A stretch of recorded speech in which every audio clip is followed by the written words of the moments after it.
우리 함께 제목 따라합니다. 주의 이름으로 해야 할 일. 다시 한번 따라합니다. 주의 이름으로 해야 할 일. 이제 오늘 야고보서가 마치게 됩니다. 원래 오늘 말씀 본문으로 해서 두 주로 나눠서 말씀을 나누려고 준비를 했는데 이제 지난주에 우리 이권의 선교사님께서 말씀 전해주셔서 오늘 이 두 주치의 말씀을 다 해야 돼요. 그러니까 길다는 거예요? 길다는 거예요? 길다는 거예요. 그러니까 미리 말씀드렸어요. 오늘 설교 조금 길어요. 그래도 오늘 인내로서 함께 말씀 나누시면 좋겠습니다.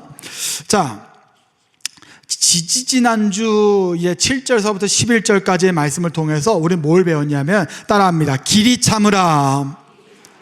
자, 참으라는 말씀이었어요. 참으라는 말씀. 그리고 12절 말씀을 통하여서는 맹세를 함부로 하지 말고 진실한 삶을 살아라 그랬어요. 자, 한번 따라할까요? 진실하자 그랬어요. 진실한 삶을 살자 그랬어요. 그리고 오늘 말씀을 통하여서는 이제 주의 이름으로 감당해야 할 일이 무엇인가 라고 하는 속에서 야고보는 기도를 중점으로 해서 이야기를 하고 있습니다. 한번 따라할까요? 기도. 자, 기도에 대해서 이야기하고 있는데 오늘 13절서부터 20절까지의 말씀을 통하여 주의 이름으로 우리가 해야 할 일이 무엇인지를 좀 세 가지로 나눠서 좀 보도록 하겠습니다. 자, 우리 주의 이름으로 감당해야 하는 첫 번째 일. 자, 한번 따라합니다. 기억하라. 다시 한번 따라합니다. 기억하라. 자, 우리 13절 한 목소리를 읽습니다. 시작. 너희 중에 고난 당하는 자가 있느냐?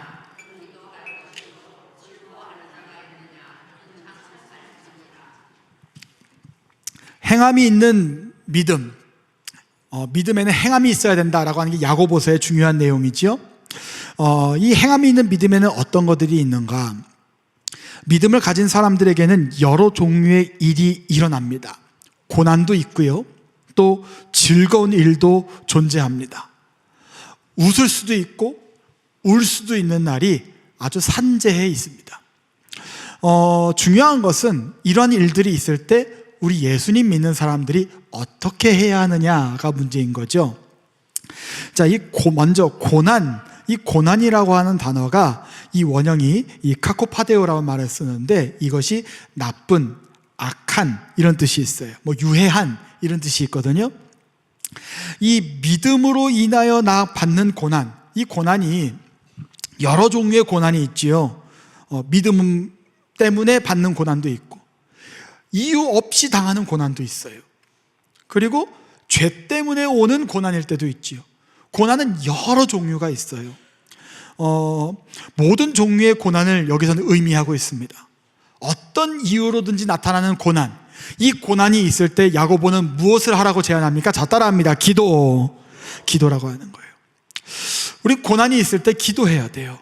우리 힘든 일이 있을 때 기도해야 돼요. 이게 아기가 생기니까, 자식이 생기니까 조그만한 거 하나가 신경이 쓰여도 굉장한 신경이 이게 쏘이더라고요.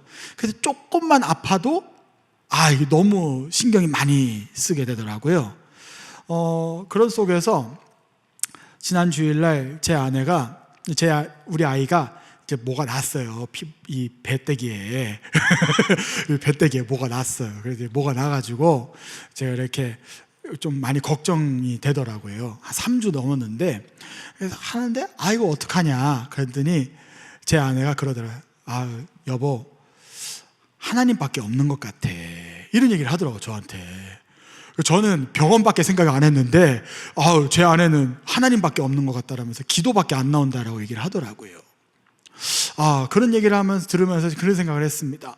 우리가 어떤 조그만 일이 있을 때에 우리가 자칫하면은 그 일 때문에 하나님을 잊어버릴 때가 많이 있어요. 정말 여러분 생각해 보세요. 당장 우리가 문간에 우리가 발이 찧었어요.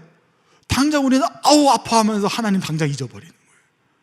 그냥 그 세상 속에 있는 모든 것들을 다 잊어버리고 이 아픈 데에 집중하게 돼 있다는 거죠. 조그마한 일에도. 근데 조그마한 일이나 큰 일에나 우리는 우리가 힘들다라는 이유로 하나님을 잊어버릴 때가 있어요. 그런데 야고보는 오늘 이 시간 속에서 이야기합니다. 고난이 있을 때에 기도해라. 고난이 있을 때 기도해라. 고난이 있을 때라도 어느 고난이라고 하더라도 항상 하나님 바라볼 수 있는 여러분 되시기를 예수님의 이름으로 축복을 드립니다. 고난이 있을 때 기도하는 사람은 어떻게 되느냐? 시편 50편 15절 말씀 함께 읽어봅니다. 시작. 환난 날에 나를 부르라. 내가 너를 건지리니 내가 나를 영화롭게 하리로다. 이 말씀이 저와 여러분의 말씀이 되시기를 주의 이름으로 간절히 축원합니다. 그런 속에서 고난뿐만이 아니라 즐거워하는 이라는 말까지 같이 나옵니다. 즐거워하다라고 하는 것이 이 단어가 유디메오라고 하는 말을 쓰는데 이것이 유쾌한, 즐거운 이런 뜻이 있어요. 여러분, 그리스도인들에게는 항상 어두운 일만 있는 건 아니에요. 유쾌하고 즐거운 일도 있어요. 항상 여러분들에게 즐거운 일만 넘치시기를 예수님의 이름으로 축복합니다. 항상 우리에게는 유쾌한 일도 있고 즐거운 일도 있을 수 있어요. 그런데 이를 경험하면은 우리가 감당해야 되는 것이 무엇이냐? 하나님께 감사해야 된다는 거죠. 당장 즐겁고 당장 유쾌한 것 때문에 이 때문에라도 우리는 하나님을 잊어버릴 때가 있어요. 잊어버릴 때가 있어요. 이를 경험하면 우리는 하나님께 감사해야 돼요. 하나님께 감사하는 것을 우리는 이것을 찬양의 형태로 이제 표현을 하고 있는데 바울과 실라도 이 감옥에 갇혔을 때도 찬양을 했거든요. 심지어 힘든 일 속에서도 찬양했거든요. 우리 사도행전 16장 25절 함께 읽어볼까요? 시작. 한밤중에 바울과 실라가 기도하고 하나님을 찬송하며 죄수들이 듣더라. 이게 바로 예수님 믿는 사람들이 감당해야 할 일이에요. 어떤 일이든지 그 일 속에서 우리가 감당해야 될 것이 무엇이냐? 찬양하는 거예요. 찬양하는 거. 자, 한번 따라합니다. 찬양입니다. 우리가 하나님께 감사하는 것, 우리가 즐거운 일이 있을 때, 우리가 유쾌한 일이 있을 때에도 하나님을 기억하며 찬양하는 거예요. 제가 좋아하는 성가 중에 어버이 주일에 부른 성가가 있는데 어머니는 괴로울 때 기도를 드리시고 뭐 이런 찬양이 있어요. 자녀가 기쁠 때 찬송을 부르시네, 이런 찬양이 있어요. 물론 이 음은 아니에요. 지금 당장 그 음이 기억이 안 나서. 근데 여하튼지 간에 우리가 고난 속에서도 기도하고 즐거운 일이 있을 때 찬양하고 하는 것은 똑같은 공통점이 하나가 있어요. 그것이 뭐냐면 우리가 방금 전에 읽었던 주의 이름으로 감당해야 할 첫 번째 일. 자, 따라합니다. 기억하라. 그러면 이 기억하라가 누구를 기억하라는 걸까요? 하나님을 기억하라고 하는 거예요. 우리가 힘든 고난 속에서 누구를 기억해야 됩니까? 하나님을 기억해야 되고, 우리가 즐겁고 유쾌한 일이 있을 쪽에도 누구를 기억해야 되는 겁니까? 하나님을 기억해야 된다는 겁니다. 왜? 이러한 고난이 있을 때 이 고난을 해결해 주실 분이 누구예요? 하나님이에요. 그리고 우리에게 즐겁고 유쾌한 일이 있을 때 이 즐거운 일을 만들어 주신 분이 누구예요? 하나님이에요. 우리의 모든 일의 주관자가 되시는 분이 누구시라는 거예요? 하나님이라고 하는 거예요. 이 하나님이라는 것을 우리는 뭐 해야 된다? 기억해야 된다. 주의 이름으로 삶을 살아가는 사람들이 가장 해야 되는 첫 번째 일, 하나님을 기억해야 된다. 우리는 고난이 있을 때 하나님의 은총이 어디 갔냐고 항변합니다. 그렇다고 해서 즐거운 일이 있을 때는 어떻게 하느냐? 하나님의 은총을 까맣게 잊어버립니다. 이것은 하나님을 기억하며 살아가는 사람들의 모습이 아니라고 하는 것이지요. 외적인 환경에 동요될 필요도 없고 내적인 감정에 소요될 필요도 없습니다. 우리는 언제 어디서나 동일한 마음으로 하나님을 기억할 수 있어야 합니다. 언제 어디서나 동일한 마음으로 하나님을 기억하는 여러분 되시기를 예수님의 이름으로 축복을 드립니다. 언제 어디서나 하나님 기억해야 돼요. 그래서 우리가 2024년도 이제 마무리되지요. 우리 다음 주 수요일은 이제 성탄 축하 예배이기 때문에 우리가 오늘 수요 예배는 우리 마지막이에요. 우리가 이 속에서 정말 하나님께 모든 영광 올려드립니다 라고 하는 속에서 우리는 누구를 기억해야 될까요? 하나님을 기억해야 돼요. 나를 기억해야 되는 것도 아니고 누구를 기억해야 되는 것도 아니고 수많은 어떤 것들을 기억해야 되는 것도 아니에요. 하나님을 기억할 때 더 큰 역사가 일어나는 것을 믿으시기를 예수님의 이름으로 축복을 드립니다. 언제 어디서나 하나님을 기억해야 돼요. 나라가 복잡하다고 이야기하지요. 나라가 복잡할수록 누구를 기억해야 됩니까? 하나님을 기억해야 돼요. 우리가 자녀들이 정말 잘 되는 속에서 정말 우리 자녀들이 정말 계산대로로 잘 되어가는 속에서 자녀들을 기억해야 될까요? 그것이 아닙니다. 그 자녀들을 이끌어 주신 하나님을 기억해야 될 줄로 믿습니다. 기억하는 자만이 하나님의 언약 백성이 될 수 있는 조건과 그러한 뭐라 그럴까요? 어쨌든 조건이 충족됐다라고 하는 것이지요. 언제 어디서나 기억하는 여러분 되었으면 좋겠습니다. 그런 속에서 주의 이름으로 감당해야 하는 두 번째 일이 무엇일까? 자, 한번 따라합니다. 기도하라. 다시 한번 따라합니다. 기도하라. 원래 13절에서부터도 기도에 대한 이야기를 하고 있는 겁니다. 그런데 13절에서는 기도에 대한 일반적인 이야기를 하고 있는 거고 14절에서는 어떤 특정한 경우에서 얘기를 하고 있거든요. 자, 우리 14절 읽어봅니다. 시작. 너희 중에 병든 자가 있느냐? 14절. 자, 읽어봅니다. 시작. 너희 중에 그들은 주의 이름으로 기름을 바르며 아멘. 자, 14절서부터 16절까지는 누구를 위하여 기도하라는 내용이냐면 병든 자를 위해서 기도하라는 내용이 나와요.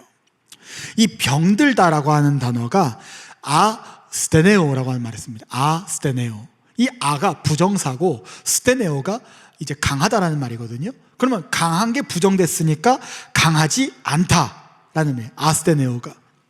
그러니까 이 병들었다라고 하는 얘기는 강하다라는 거예요? 약하다라는 얘기예요? 약하다라는 얘기예요. 근데 이 약하다라고 하는 얘기가 단순히 육신뿐만이 아니라 여러분 육신이 약해지면 어떻게 돼요? 마음도 약해지고 영적으로도 많이 약해져요. 그렇죠? 영혼육으로도 우리 전체적으로 약해지기 마련이잖아요. 전체적으로 나약해지는 이들을 이야기하고 있습니다. 그런데 여기에서 야고보는 이 강하지 않은 사람들, 이 병든 자들에 대해서 어떻게 해야 되느냐라고 얘기했을 때에 무엇을 얘기하냐면 교회의 장로들을 집으로 부르라 라고 얘기하고 있어요. 여기서 얘기하는 장로라고 하는 표현은 지금 여기 우리 계신 장로님들을 의미하는 것보다도 그 당시에 나이가 많은 연장자, 또 동일한 의미로는 감독자 이런 사람들, 그러니까 그 당시에 교회의 지도자 계층에 있었던 사람들, 목약을 감당할 수 있는 사람들, 그러한 사람들을 의미합니다.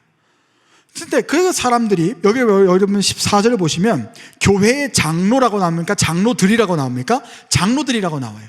단수가 아니라 복수란 말이에요. 여러 사람들을 불러라 라고 얘기하고 있어요. 여러분, 제가 생각해보세요. 왜 여러 명을 불렀을까? 한 명만 불러도 되지 왜 여러 명을 불렀을까? 혼자 갔을 경우에 기도해주고 그 사람이 병 고침을 받았을 때에 그 기도한 사람이 자만심에 빠질 수 있습니다.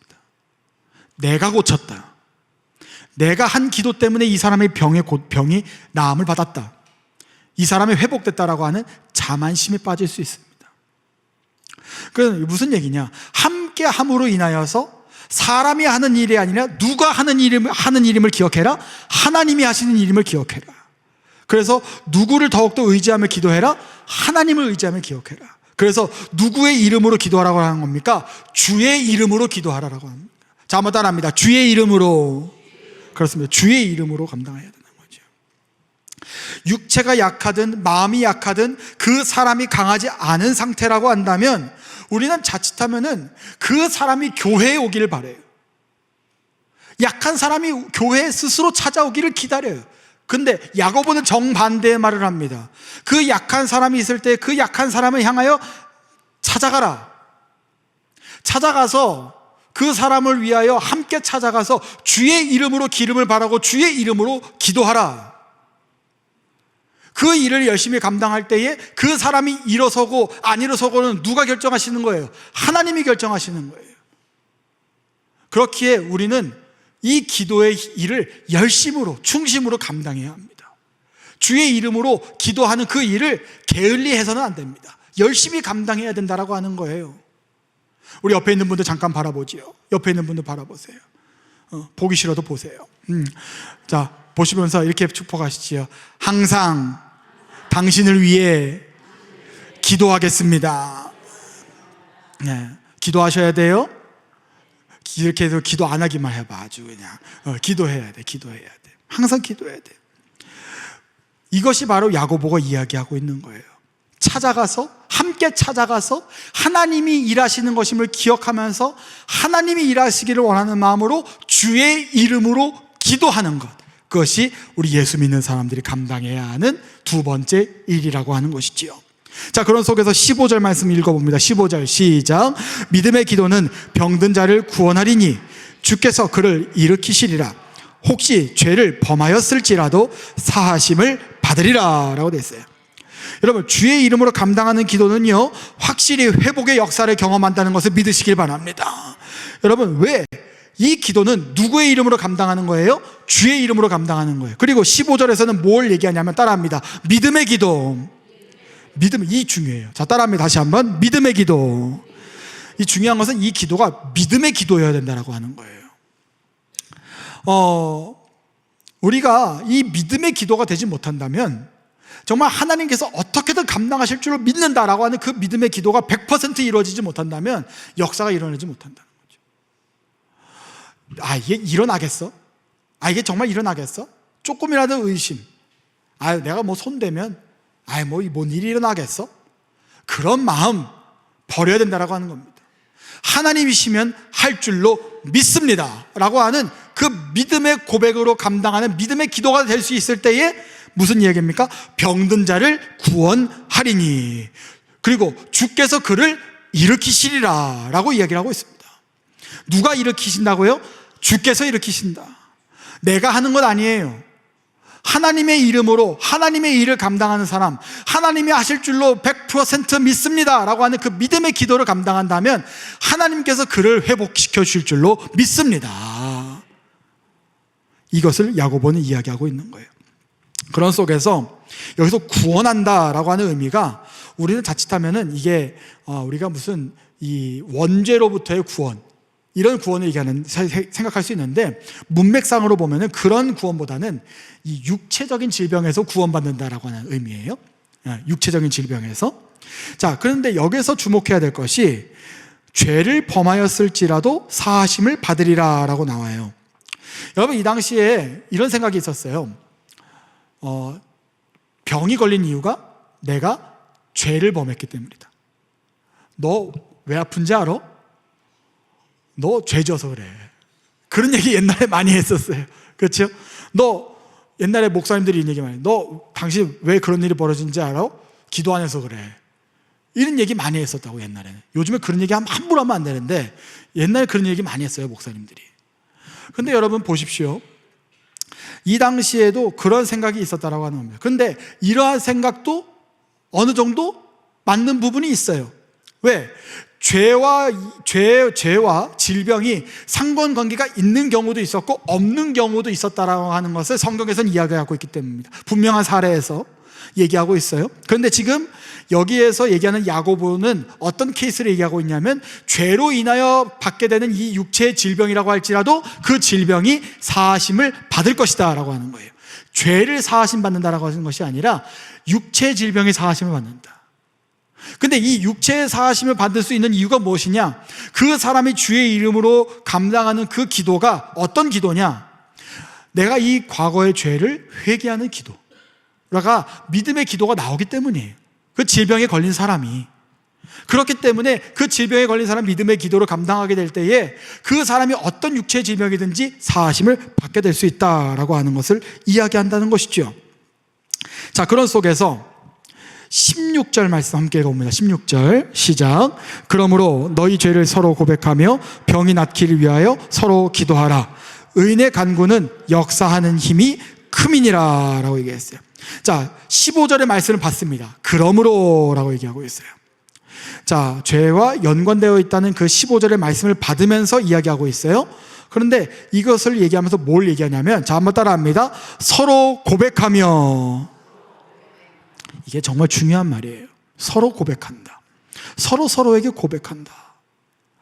무슨 얘기냐면 서로에게 나 자신을 고발할 수 있어야 된다고 하는 거예요. 나를 고발할 수 있어야 된다는 거예요. 여러분, 세상은 어떻습니까? 서로에게 상대방을 고발합니다. 저 사람이 잘못됐어.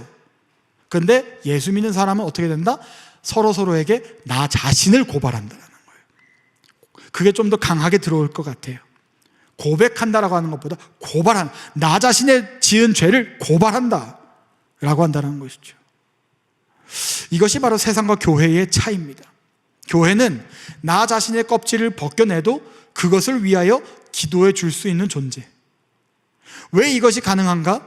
이 기도는 나의 생각과 마음대로 기도하는 것이 아니라 누구의 이름으로 감당하는 일입니까? 주의 이름으로 감당하는 일이라는 것이죠. 주의 이름으로. 주의 이름으로 감당하는 기도이기 때문에 이것이 가능한 거예요. 하나님이 주관하시는 역사를 기대하며 하나님을 기억하고 기대함으로 감당하는 기도이기 때문에, 이 믿음의 기도가 있기 때문에 우리는 서로를 향하여 나 자신을 고발하는 그러한 순간 속에서도, 나 자신을 드러내는 순간 속에서도 서로를 향하여 기도해 줄 수 있는 믿음의 역량이 나타난다고 하는 것이지요. 그런 사람을 통해 뭐라고 표현하고 있느냐? 16절에서 자 따라합니다. 의인. 자 따라합니다. 의인. 그렇습니다. 하나님을 기억할 수 있는 사람, 하나님을 온전히 의지함으로 말미암아 상대방이 아무리 그 상대방의 그 더러운 것을 드러내더라도 그 상대방을 위하여 기도할 수 있는 사람, 그 사람이 바로 의인이다라고 얘기하고 있어요. 그리고 그 의인의 기도는 어떻게 되느냐? 잠언 15장 29절 말씀 읽어봅니다. 시작. 여호와는 악인을 멀리하시고 의인의 기도를 들으시느니라. 여러분의 기도가 의인의 기도가 되시기를 예수님의 이름으로 축복합니다. 그래서 우리는 서로의 고백하는 그 속에서 상대방이 생각하는 그 행동과 삶에 대해서 예상하지 못한 것을 들었을 때에 그 사람을 외면하기 마련이에요. 이 사람 생각보다 별론데? 이 사람 내가 생각했던 거랑 좀 다른 사람인데? 라고 하면서 그 사람을 저버릴 수가 있단 말이죠. 그런데 야고보는 그러한 죄를 서로 고백하며 나아가는 속에서 서로에게 그 병이 낫기를 위하여 서로 기도하라 라고 얘기하고 있어요. 여러분, 우리는 상대방을 향하여 실망할 때도 있어요. 우리가 상대방을 향하여 왜 저렇게 됐을까? 라고 하면서 저 사람을 외면하고 싶을 때도 많이 있어요. 그러나 여러분, 그러면 안 된다라고 하는 거예요. 그런 속에서도 우리는 더욱더 그 사람을 위하여 기도해 줄 수 있는 사람이 되어야 된다. 왜? 그 사람은 위하여 그 기도가 내 이름으로 하는 거예요? 주의 이름으로 하는 거예요? 주의 이름으로 하는 거예요. 이제 졸릴 때가 됐어요. 한번 여쭤볼 때가 됐어요. 나는 언제 어디서나 내 이름으로 기도한다라고 하는 분들만 한 목소리로 아멘. 한 번 더 여쭤볼게요. 나는 언제 어디서나 상대방이 어떤 모양을 가지고 있다고 하더라도 그 사람을 위하여 주의 이름으로 기도하겠다라고 하는 분들만 한 목소리로 아멘. 그런 여러분 되시기를 예수님의 이름으로 축복합니다. 그런 우리가 돼야 돼요. 그런 우리가 될 수 있을 때에 어떤 것을 경험하느냐? 17절과 18절에 있는 엘리야와 같은 경험을 한다게 되는 거죠. 함께 읽어봅니다. 시작. 엘리야는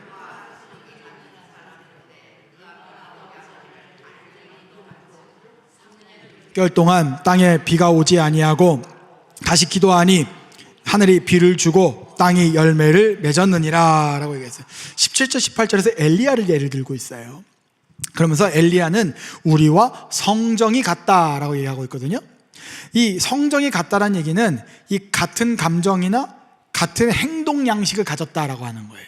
그러니까 엘리야도 아무리 선지자지만 우리와 별반 다를 바 없는 사람이라는 거예요. 그런데 중요한 것은 엘리야도 우리처럼 갈등하고 회의에 빠졌고 지치고 고난을 받았지만 중요한 것은 그 사람에 불과했던 엘리야는 하나님을 기억했고 하나님을 의지했던 의인이었기 때문에 기도의 능력을 경험했다라고 하는 거예요. 여러분, 기도의 능력은 어떤 권위가 있는 사람에게 주어지는 것이 아닙니다. 엘리야가 무슨 대단한 선지자라서 주어진 것이 아닙니다.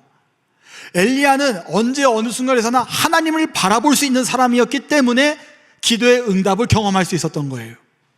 여기 계신 분들도 마찬가지입니다. 제가 기도한다고 응답이 벌어질까요? 아니요. 제가 믿음이 여러분들의 기도가 오히려 기도의 역사를 경험할 수도 있습니다. 제가 이렇게 여러분들 손잡고 기도해 준다고 해서 병이 낫고 그런 기대하지 마세요. 그게 아니에요. 어떤 사람이 기도의 능력을 경험하느냐? 한번 따라합니다. 하나님을 기억하는 사람, 다시 한번, 하나님을 의지하는 사람, 그러한 사람이 기도의 능력을 경험하게 될 줄로 믿습니다. 그게 바로 엘리야를 통하여 보여주는 의인의 간구예요. 의인이 누구냐? 어느 속에서도 기도할 수 있는 사람, 주의 이름으로 기도할 수 있는 사람, 믿음의 기도를 감당할 수 있는 사람이라고 하는 것이지요. 방금 전에 말씀드렸던 것처럼 외적 환경이나 내적 감정에 의해서 흔들리지 않고 온전히 하나님만을 바라볼 수 있는 사람, 그러한 사람만이 경험할 수 있는 것, 그것이 바로 기도의 능력이라고 하는 것입니다. 저는 여러분들 축복합니다. 언제 어디서나, 또 내년도 한 해를 준비하는 과정 속에서 언제 어디서나 기도의 능력을 경험하는 의인의 기도 감당하는 여러분 되시기를 예수님의 이름으로 축복을 드립니다. 그러한 여러분 되셨으면 좋겠어요. 그런 속에서 마지막 세 번째, 자, 주의 이름으로 감당해야 할 세 번째 일, 따라합니다. 품으라. 다시 한번 따라합니다. 품으라. 자, 19절 말씀 읽어봅니다. 시작. 내 형제들아, 너희 중에 미혹되어 진리를 떠난 자를 누가 돌아서게 하면. 자, 이 19절과 20절이 이제 야고보가 마지막 마무리를 하는데, 보통 다른 서신서들에서는 축복을 하면서 마무리를 짓는데, 야고보는 미혹된 자를 올바른 길로 인도하라는 내용으로 마무리를 지어요. 편지를 마치면서까지 이 그리스도인들이 진리 안에서 바로 서기를 원했고, 교회 공동체가 온전히 세워져 가기를 이 목회자적인 마음으로 원했었던 것 같아요. 여기서 진리의 길을 떠났다라고 하는 것은 하나님의 뜻대로 행하지 않은 사람을 가리키지요. 하나님의 길에서 떠났다는 사람을 의미하는 겁니다. 그런데 여러분, 이 사람들이 살 수 있는 사람, 방법, 이 진리의 길에서 떠난 사람들이 살 수 있는 방법은 딱 하나입니다. 요한복음 14장 6절 말씀 함께 읽어봅니다. 시작. 예수께서 이르시되 내가 곧 길이요 진리요 생명이니 나로 말미암지 않고는 아버지께로 올 자가 없느니라. 아멘. 예수님만이 길이시고 예수님만이 진리시고 예수님만이 생명이십니다. 예수님밖에 없어요. 진리의 길을 떠난 사람도 결국에는 그 진리의 길로 다시 돌아와야 살아갈 수 있다라고 하는 겁니다. 예수님께로 돌이키는 방법밖에 그 사람이 살 방법이 없다라고 하는 거예요. 이것은 이 13절과 14절에서 나타나는 이 병든 자를 위해서 장로들이 직접 찾아가서 주의 이름으로 기도해 줘야 한다는 것과 같은 맥락입니다. 우리가 주의 이름으로 감당해야 하는 일은 기도뿐만이 아니라 진리로부터 떠나 있는 사람, 그러한 사람들을 홀로 내버려 두지 않고 모른 채 두지 말고 공동체 안으로 품어 안아서 회복할 수 있도록 도와야 한다라고 하는 겁니다. 주의 이름으로 감당하는 것은요, 어찌 보면 내 자존심 다 버리고 온전히 주님만을 위해서 감당하는 거예요. 교회에 잘 나오는 사람들에게만 잘하는 것, 그거 다 감당할 수 있어요. 다 할 수 있는 거예요. 교회에 나오지 않는 사람들을 향하여 찾아가고 그 사람들을 향하여 찾아가서 그 사람들에게 안아줄 수 있고 품어줄 수 있는 그러한 행동을 감당하는 사람이 야고보가 선포하고 있는 진정한 그리스도인이라고 하는 겁니다. 교회를 떠났다고 져버립니까? 그래서는 안 된다라고 하는 거죠. 우리 결혼한 커플 중에 멀리 간 커플이 있어요. 이제 군 복무를 감당하는 남편이 있는 부부인데 저 춘천으로 갔어요. 춘천으로 갔는데 이제 멀리 갔으니까 아무래도 그만큼 연락이 뜸해지는데, 제가 이제 춘천에 어느 닭갈비가 맛있다는 추천을 받고 이제 그 닭갈비를 먹으러 제 아내랑 갔어요.